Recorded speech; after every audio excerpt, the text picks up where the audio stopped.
kita pengen beli kucing baru yang bagus, yang puluhan juta harganya, yang bagus nih. Pokoknya kita beli yang warna oranye, jangan yang warna putih. Kalau kotor nanti kelihatan kotor, atau kita males bersihin kucing.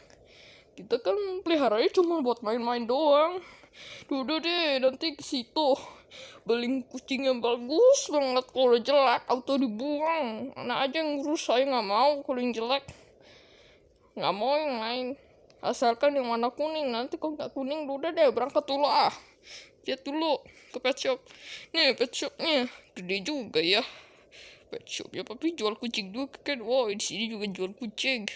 Ini yang mana yang paling bagus ya, yang paling mahal? Oh ya udah kuning. Udah nanti aku beli ya wadah kuning. Harganya berapa ya kira-kira? Bakal gak ya kira-kira?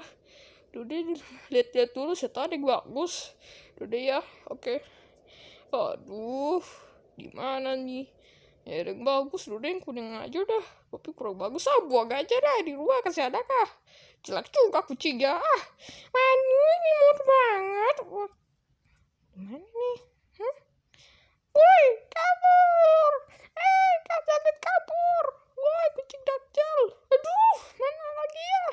Dasar. Udah deh, dia di dapur ya nggak ada. Berarti dia keluar ya. Jendela kan kebuka. Udah deh, aku mau pergi lagi. Aduh, cari kemana? Jangan dia keluar rumah atau itu. Udah deh. Ya aku pergi kemana